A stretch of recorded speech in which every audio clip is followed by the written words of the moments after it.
Welcome to another Mathologer video.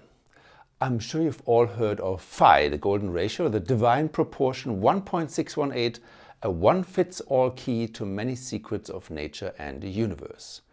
People have been going nuts over this number for millennia. Mathematicians, artists, wizards, and a lot of crazies.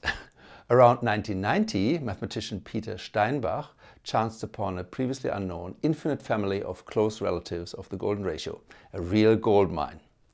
You may have heard of the plastic ratio, the super golden ratio, or the metallic means, like the silver ratio, which are all relatives of the golden ratio with certain redeeming features.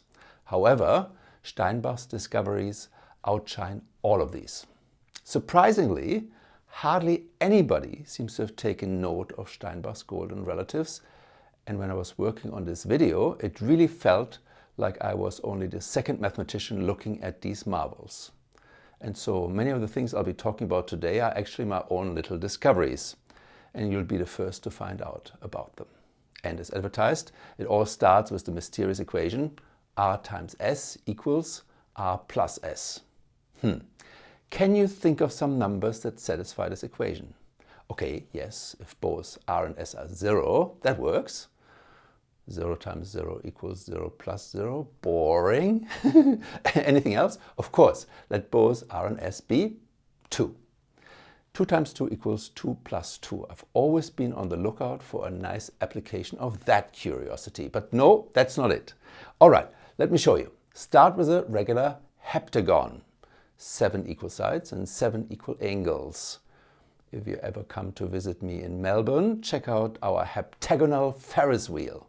Pretty, isn't it? All right, let's put in the remaining diagonals. Okay, there are 3 different types of edges in this diagram, the sides and 2 kinds of diagonals. If we choose the length of this red side to be 1 and let the length of the 2 diagonals be R and S, then R times S is equal to R plus S. You did not see that one coming, right? Well, maybe since I opened with that equation, you did see it coming, but it's still a surprise, isn't it? Now, R and S pan out to be these 2 numbers here. As we've seen, there are other pairs of numbers whose product is the same as their sum. In fact, there are infinitely many such pairs of numbers. However, R and S are super special. Have a look. There, R on my calculator, well, as far as it goes anyway. Now let's push the squaring button. Whoa, what just happened? Looks like those 2 tails are exactly the same and the 2 numbers only differ by 1.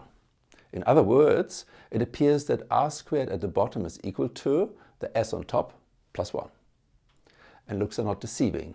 That's really the case. R and S really are connected in this super special and super simple way. Great. Anything else? Well, there is also this one. S squared is equal to R plus S plus 1. Okay, that's all very well, but so what? What does all this have to do with the golden ratio?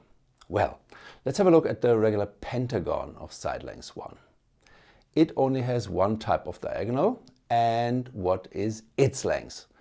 Well, quite a few of you will know that this length is exactly phi, the golden ratio. In fact, it is in the study of the regular pentagon and related geometric shapes that the ancient Greeks first stumbled across the golden ratio. Now, it turns out that phi satisfies an equation very similar to the ones over there. Phi squared equals phi plus 1. Then it's phi, 1.618 and so on. I'm about to push the squaring button again, so don't blink. The tail has remained unchanged and only the integer part has gone up by 1. Phi squared equals phi plus 1. Try this calculator curiosity on your non-mathematical friends. See whether they are impressed. That innocent-looking identity phi squared equals phi plus 1 is the starting point for all those wonderful properties that the golden ratio is famous for. Let me remind you of some of them. First, there is the close relationship with the Fibonacci numbers, and the fact that both the golden ratio and the Fibonacci numbers pop up in gazillions of places in nature. Then there's the self-replicating property of the golden section and the golden rectangle.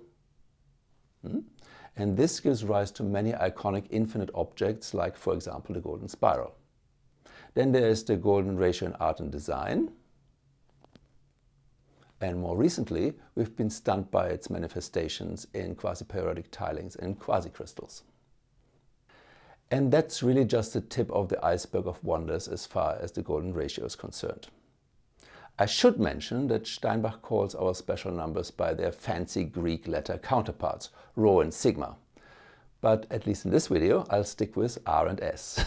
Cuts down on one possible source of confusion, at least for my non-Greek viewers. Okay, and now get ready for a crash course on the basic mathematical properties of the golden ratio and its heptagonal counterparts. Absolutely amazing stuff.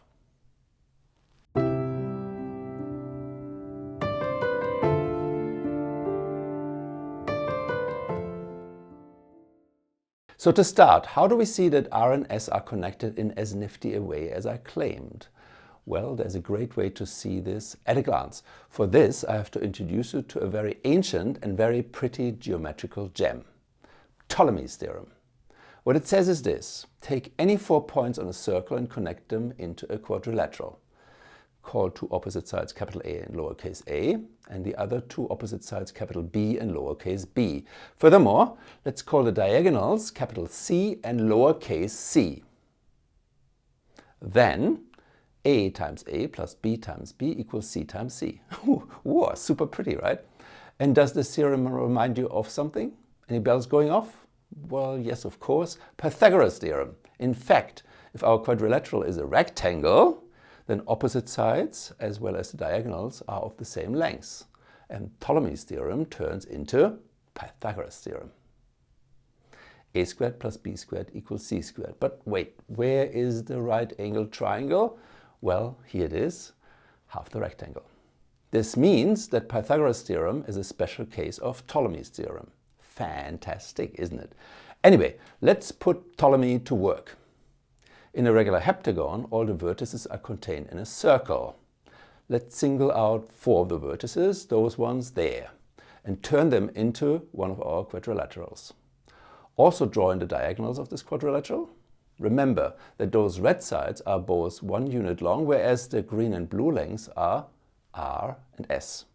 Okay, can you see it already? Well, R times 1 plus S times 1 equals R times S. The sum of R and S is equal to their product. How beautiful is that? Okay, but we're not finished yet. Again, can you guess what comes next? Well, obviously, there are other types of quadrilaterals hiding in our regular heptagon, like this one here. Ptolemy is not done yet. Going for the diagonals first, this time we've got R times R squared equals S times 1 plus 1 times 1. R squared equals S plus 1, our second special identity tying R and S together. What about the regular pentagon? Well, very similar. Phi squared equals phi plus 1. There's a third type of quadrilateral hiding in our heptagon, this one here. And guess what? It corresponds to our third basic R and S identity. Can you see how exactly that works? Also, it's clear that we can play this game using any regular polygon. And the resulting identities can then be used to establish Steinbach's infinite family of relatives of the golden ratio and much of the associated golden miracles. In this video, I'll focus on the case of the regular heptagon, the most interesting and accessible in this infinite family of relatives.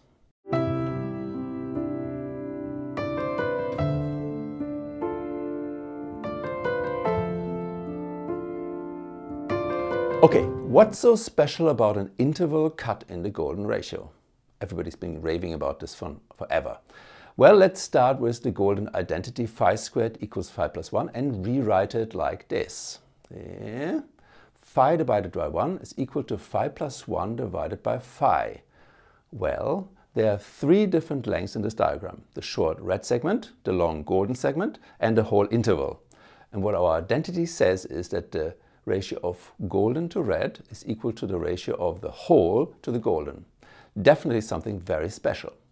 Here are a couple of very appealing ways to see this property of the golden ratio in action. First, here's a copy of the whole interval, extended by a copy of the long golden segment. Now, our golden identity says that the ratio long to short is the same both at the top and at the bottom. Phi divided by 1 at the top is equal to phi plus 1 divided by phi at the bottom. This then translates into the fact that if we uniformly squeeze everything at the bottom until the ends line up with those at the top, we also get perfect alignment in the middle. Have a look. Magic. Next golden ratio wonder. You can spot the golden ratio over and over in the regular pentagon. Of course, the two segments we started with are in the golden ratio, but less boringly, so are these two segments. And are these two. And here is something really memorable.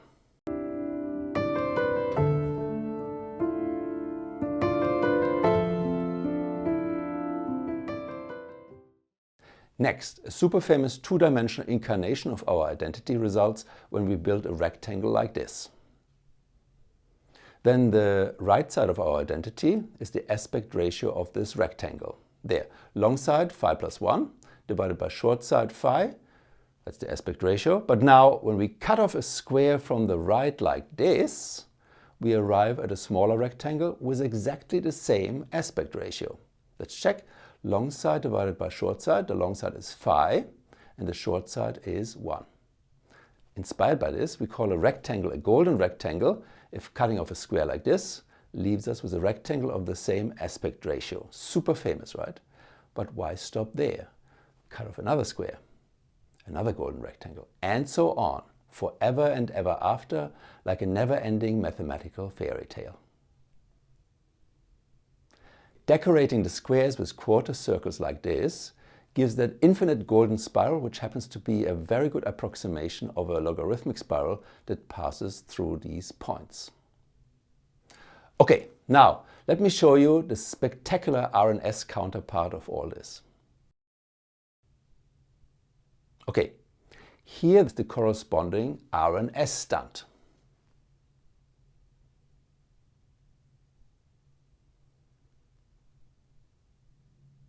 Wow! These three bars correspond to three chains of identities. Here are the first three. At the top, long divided by short, r divided by 1 is equal to long divided by short in the middle, 1 plus s divided by r, which is the same as r plus s divided by s. There. Okay.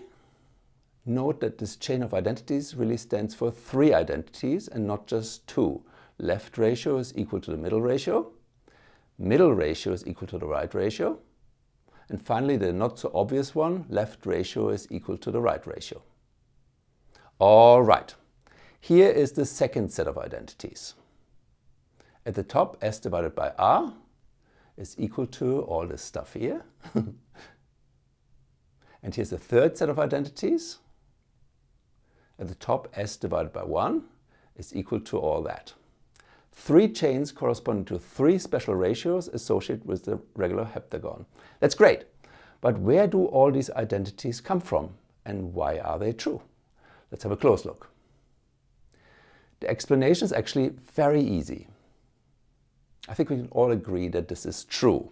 Now in the middle, simply multiply both the numerator and the denominator by r. That does not change the value of the fraction, right? Did you just have another aha moment? But wait, let's not blurt it out just yet. On the right, multiply the top and bottom by s.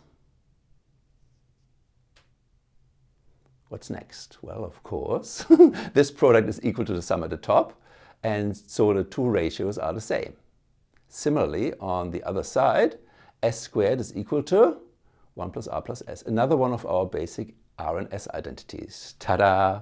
How pretty is that? And the same trick gives us the other two chains of identities. Next.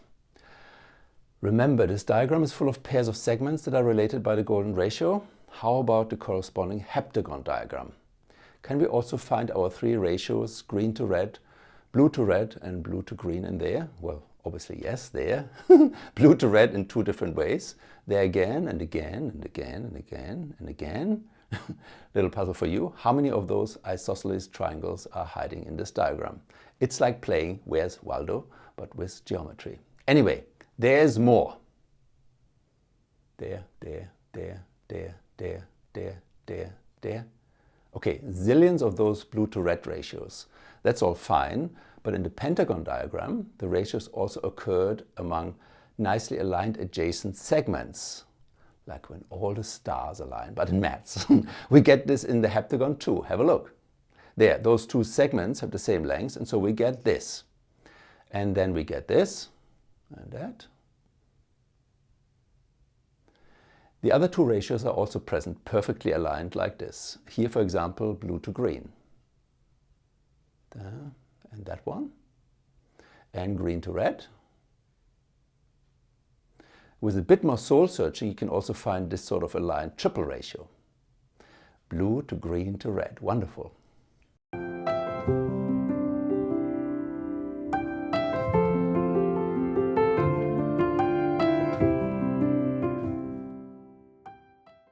Okay, next topic. What's the R&S counterpart of the golden rectangle? Well, from our aspect ratio discussion, it's clear that turning our two ratio bars into rectangles like this and that gives two golden rectangles. Furthermore, the smaller one fits nicely into the larger one like this. Okay, let's bring in the red, green, blue bars again.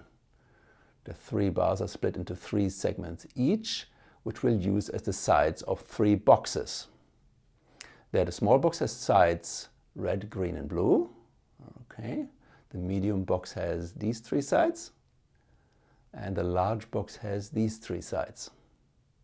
Cool. Now, because of our three chains of identities that we discussed earlier, we also know that the aspect ratios of all our boxes are the same and that therefore our three boxes are similar. So scaled images of each other, just like all golden rectangles are similar rectangles.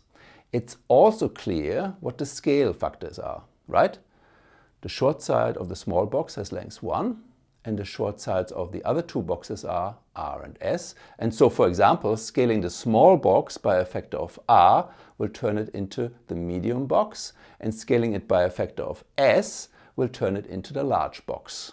And while we're at it, in the golden ratio setup, we have to scale the small rectangle by a factor of phi to turn it into the large rectangle. Now, as we've seen, the small rectangle fits nicely into the large rectangle. Something like this is also possible for our boxes. There, the small box inside the medium one. Take a moment to really appreciate just how nice a fit we're dealing with here, with all the highlighted distances being 1 R and S. Cool, huh? There's also a super nice way to fit the small box into the large one, this one here. Another divine fit.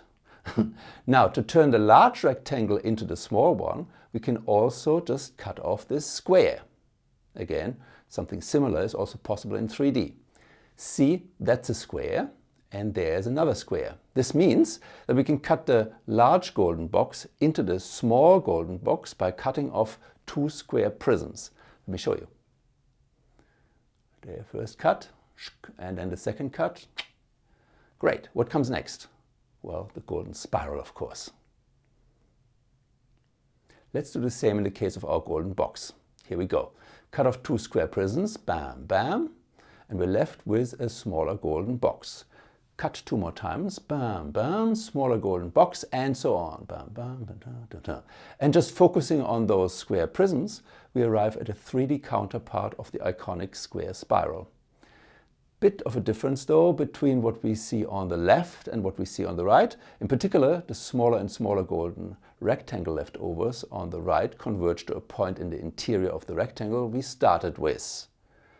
On the other hand, the smaller and smaller golden box leftovers on the left converge to a point on an edge of the large box we started with.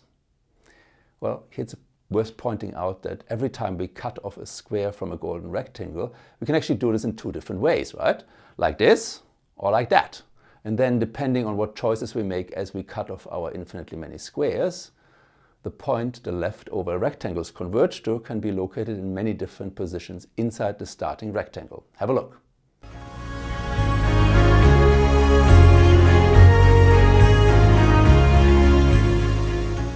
So in this case, things converge to one of the corners of the rectangle. We can make the same happen on the left if we cut off the same square prisms as before in a different way. Have a look.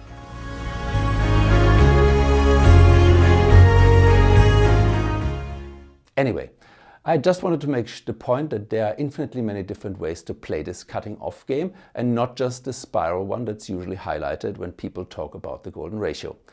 But if we make our choice of cuts as we did at the start, we really do get some very interesting spirals. And these spirals really become even more attractive when we decorate them with quarter circles. There and there. Neat, huh? A folded golden spiral. But we're not finished yet. Remember, everything we talked about so far was based on fitting the small golden box into the large golden box. But of course, there was also this equally divine way of fitting the small box into the medium box. Again, we can remove two square prisms from the medium box to get the small box here and here. Let's also quickly make a 3D spiral using this way. Da da, da da, da da, da da. And of course, it's also possible to play the cutting off game by switching between the two different ways of cutting. The first type of cutting takes you from a golden box to another golden box, and the two golden boxes differ by a scaling factor of s. In the case of the second type of cutting, the scaling factor is r. I'll call the first type of cutting an S maneuver and the second R maneuver. If you are a Mathologer regular, you may remember me already talking about some nice applications of the square spirals and some closely related infinite algebraic expressions. Some irrationality proofs, for example. We'll get to some other really nice applications and their R and S counterparts in the next section.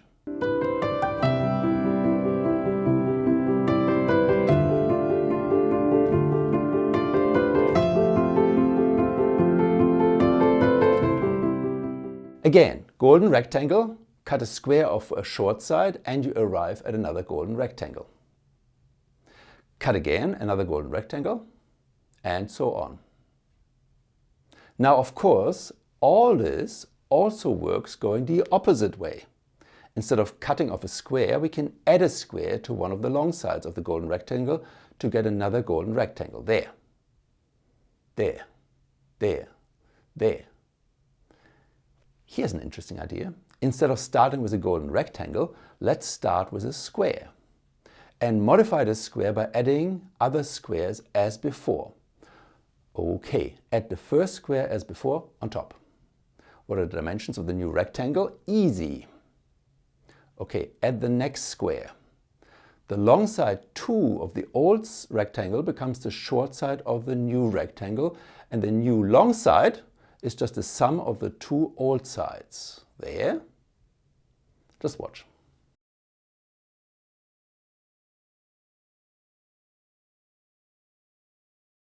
Did you already have an aha moment? No?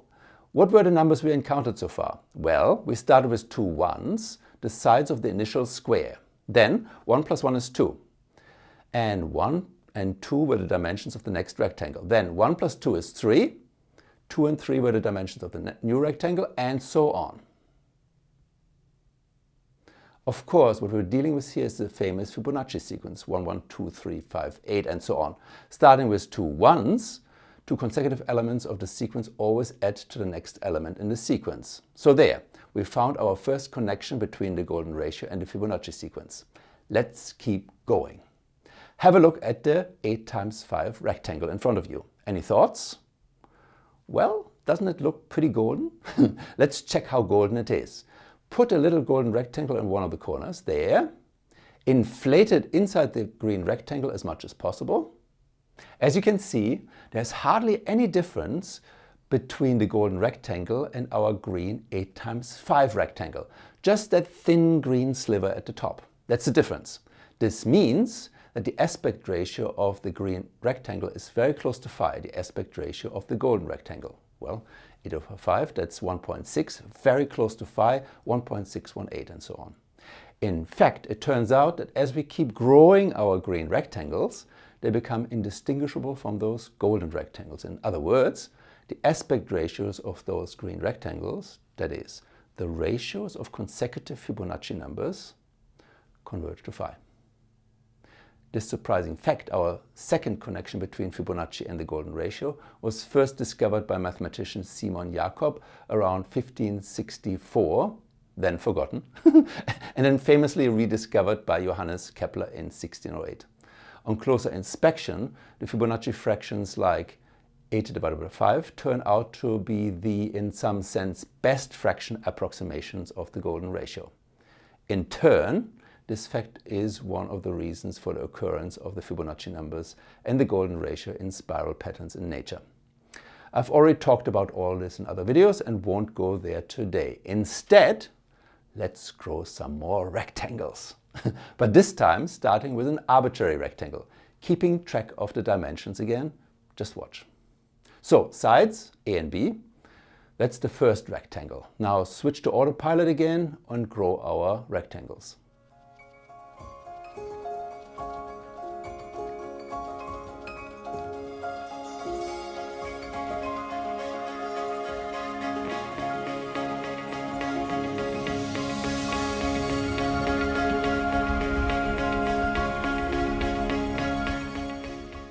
Interesting, huh? And again, it's crawling with Fibonacci numbers. And again, that rectangle looks pretty golden, doesn't it? In fact, it turns out that as before, those rectangles turn into golden rectangles, that the aspect ratios converge to phi again. In other words, if you start growing a Fibonacci-like sequence starting with any two positive numbers A and B, the ratio between two consecutive elements will converge to phi. Isn't that amazing? But there is more. One nice little fact to remember about Fibonacci numbers is that the number 5 is actually the fifth Fibonacci number. So what we've got over there is the fifth rectangle, and we get the fifth Fibonacci number showing up there at the bottom, 5a plus 3b. Now let's choose a and b to be phi and 1. So we're actually starting with a golden rectangle again. Okay, so we know that we get the dimensions of the fifth golden rectangle by plugging in phi for A and 1 for B on the right. Let's do that. Plugging in. All right. On the other hand, we can get to the fifth golden rectangle by scaling up the first golden rectangle by a factor of phi 4 times, right? Okay, so here's that first golden rectangle again, scaling by a factor of phi once, twice, 3 times, 4 times. Magic! Okay, in this way we've arrived at some pretty remarkable extra identities that connect phi and the Fibonacci numbers in yet another way. Obviously, there are corresponding identities for all powers of phi. First, here are some of the smaller identities. Now remember, 5 is the fifth Fibonacci number. This means we can also write the last identity like this. Phi to the power of 5 equals the fifth Fibonacci number times phi plus the Fibonacci number before that. Now it's clear how all this generalizes, and so we can write down this interesting general formula. Oh, and wait, what have we got there? There, right on top. That's our golden identity again. In fact, everything we see in front of us also follows directly from the golden identity. So to maximize the mathematical fun, let me also quickly show you how this is done algebraically. Okay, so let's start with the golden identity. Make a copy, multiply through by phi, okay, substitute,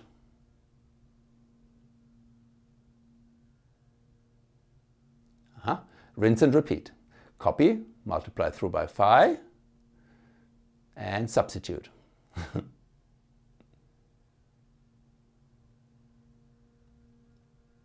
And so on. Great, but why derive all this for a second time? Isn't that just a waste of time? Well, it turns out that using algebra, we're able to go further than with the geometry alone, and in this way reach another milestone in the history of the golden ratio, known as Binet's formula, the famous formula for the nth Fibonacci number. Turns out we're already more than halfway there. All right, let's attack the final stretch to this particular Fibonacci summit. Here we go. Our golden identity at the top implies that phi solves the equation x squared equals x plus 1. Obvious, right? Now, x squared equals x plus 1 is a quadratic equation, which, apart from phi, has a second solution. This second solution turns out to be minus 1 over phi. Homework, one of you show that this is really the case in the comments. Okay, so that means minus 1 over phi squared is equal to minus 1 over phi plus 1, right? But then we can use our rinse and repeat argument to generate a list of identities for minus 1 over phi that mirrors the ones for phi over there. Exactly, right? Unleash the rinse and repeat on minus 1 over phi squared equals minus 1 over phi plus 1, and we arrive at the phi cubed counterpart. Keep going and you arrive at the counterpart of the general formula at the bottom. Let this sink in for a moment. We get the second general formula at absolutely no extra price. Pretty magical, isn't it? All right. Again, my favorite question to you, can you guess what comes next? Remember, we're gunning for a formula for the nth Fibonacci number, f of n. How do we get there? Easy, right? Just subtract the second formula from the first. On the left, we get difference of powers. On the right, the two f of n minus 1s cancel. This means that on the right, we get this. Great. Now just solve for f of n. Wow, a formula for the nth Fibonacci number totally in terms of the totally irrational number phi. Think about it. For every integer n, all this irrationality somehow manages to cancel out and spit out an integer Fibonacci number. Pretty cool, huh? Here's a question for you. What does this formula say if you plug in a negative number? Or a number that's not an integer, like pi or phi? Does this still make sense? Leave your thoughts in the comments. Also, just for fun, let me show you what the 666 Fibonacci number pans out to be using Binet's formula. Mathematical seatbelts on. Here we go. Pretty spectacular, right? Now, before I transport you to the heptagon parallel universe again, let me just say this one more time. Everything I talked about so far is a direct consequence of our golden identity. And just in case you've already forgotten half of the connections between the golden ratio and the Fibonacci numbers that I've just been going on about, here is the hands down easiest way to see and remember that there is a connection. Just take this golden identity and keep multiplying it by phi. Can you see it? There.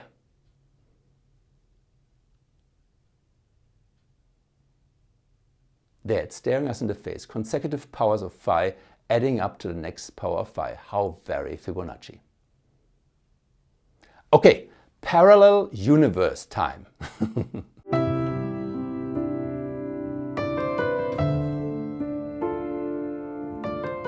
Remember our S maneuver that takes us from one golden box to another smaller one via two square cuts? That maneuver here? Of course, as for golden rectangles, we can run this construction backwards. There. Build things up like this. In the case of golden rectangles, we switched from starting with a golden rectangle to starting with a square of side length 1. Similarly, we now switch from starting with a golden box to starting with a cube of side length 1. Exciting, isn't it? It's not? Well, anyway, here's what we get. Okay, let's grow this cube and keep track of dimensions of the resulting boxes. Here we go. Bam, bam. The dimensions of the new box are 3, 2, 1. All right, bam, bam. The dimensions are 6, 5, 3, and so on.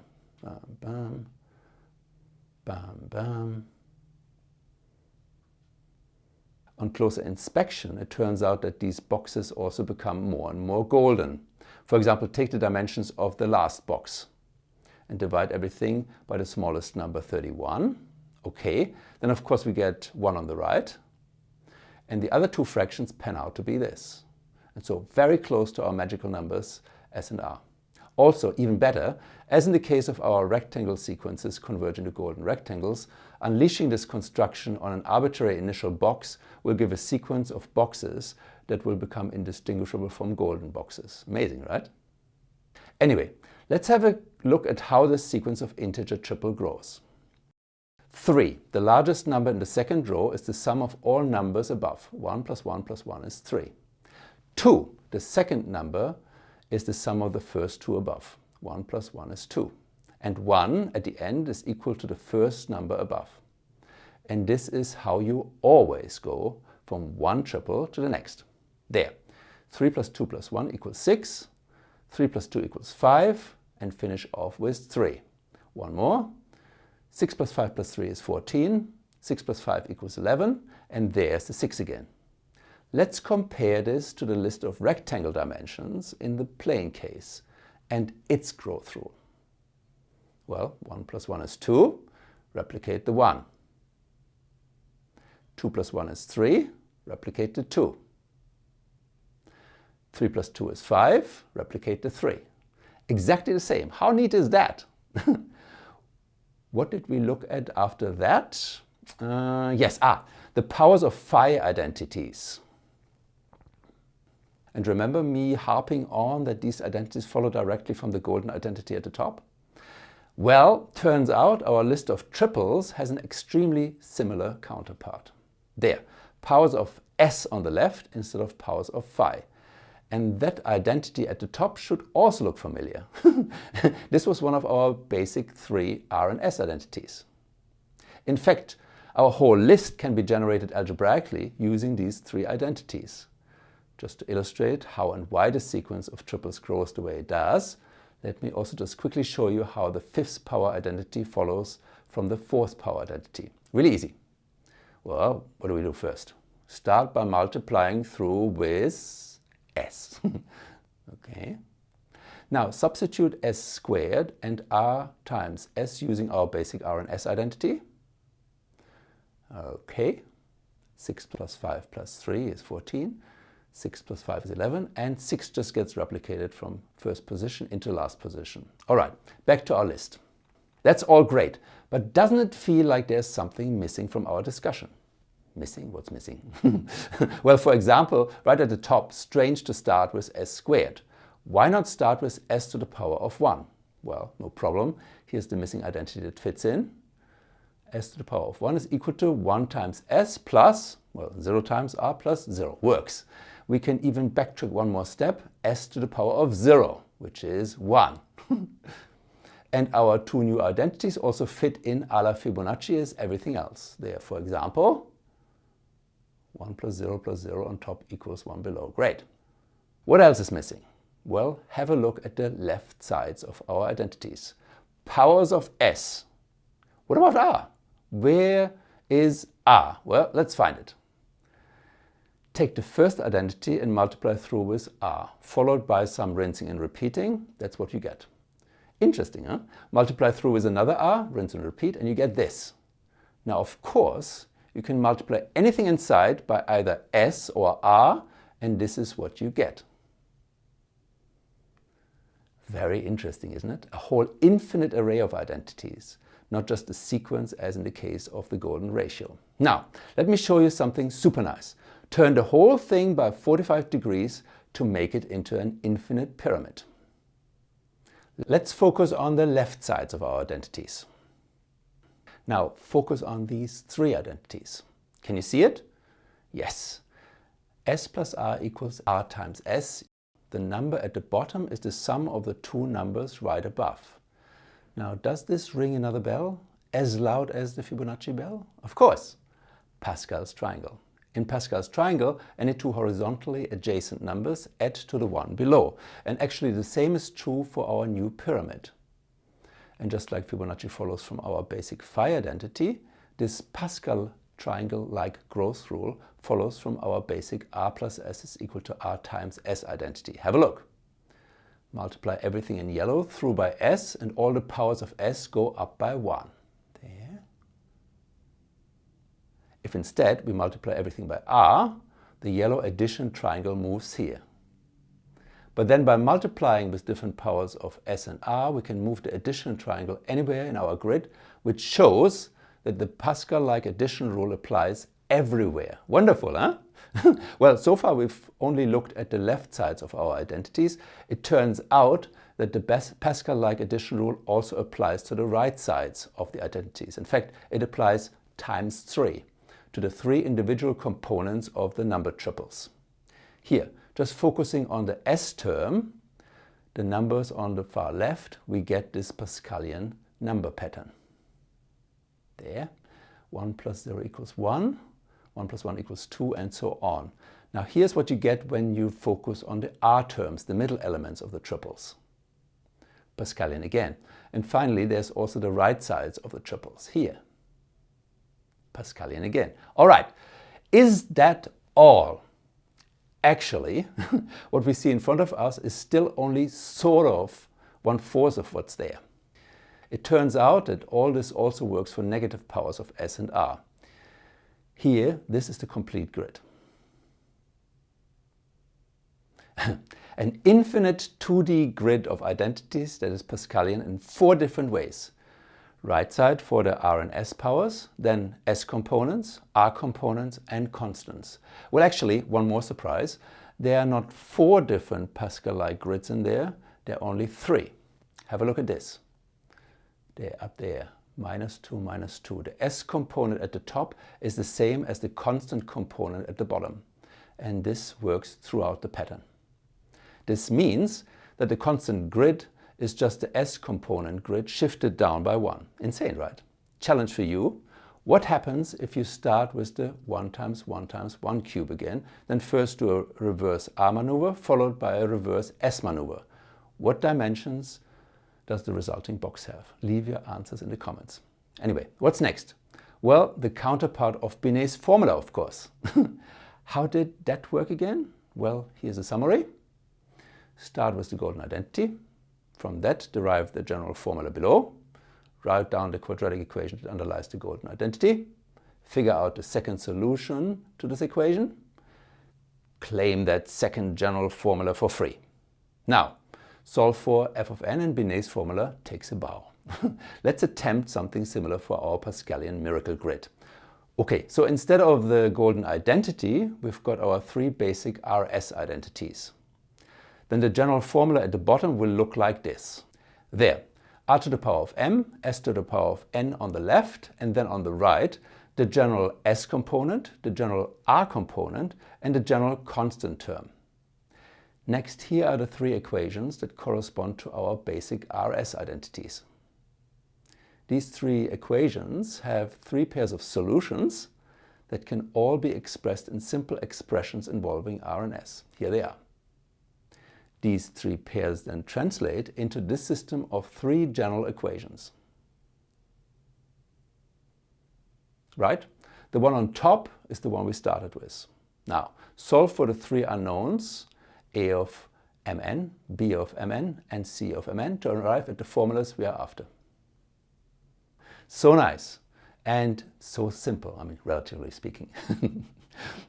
Now, let me finish by showing you something extra nice. If you know a little bit more, chances are that you've seen Binet's formula derived using matrices. Well, there's also some matrix magic that comes with all this. There are 2 pretty symmetric matrices, capital S and capital R. Try to guess why I've called them that way. Well, it turns out that this matrix product, r to the power of m times s to the power of n, has a special last row. For example, r to the power of 1 times s to the power of 3 looks like this. And you've probably guessed it already. The numbers in the last row, 5, 4, and 2, are the s, r, and constant components in here. Now, there's all sorts of other niceness. For example, we can replace the lowercase letters by the uppercase letters and things still work out. In fact, our matrices satisfy all the same identities as our magic constants R and S. In particular, they satisfy our basic S and R identities. My main mission today was to prevent yet another amazing discovery from falling into oblivion and to challenge all the mathematicians out there to explore this incredibly rich goldmine of mathematical miracles. In other words, my mission is to trigger a mathematical gold rush. Okay, another bad one, but anyway, of course there are still lots of other things that would be worth talking about. Well, maybe another day. If you're interested to find out more, check out Peter Steinbach's papers. There are links in the description of this video. Also, now that a lot of people will get to know about this generalized golden ratio business, the chase is on for finding rho and sigma in nature. Anyway, if you can think of anything of interest, please leave a comment. Next, if anybody knows Peter Steinbach, please let him know about this video and ask him to get in touch with me. I'd love to have a chat with him. He used to teach in Albuquerque in the US, but must be retired now. Finally, I'd like to thank Aaron Bohannon, who showed me his amazing rho and sigma rectangle, which is a wonderful counterpart to the golden rectangle. There, Aaron's beautiful rectangle with aspect ratio r times s to 1, cut up in all sorts of insightful ways. Well, I'd seen an article by Peter Steinbach before, but only really had a closer look inspired by this rectangle. All right, and that's it for today. Until next time. I'll finish off with some visuals of interesting bits and pieces that I did not get around to covering today.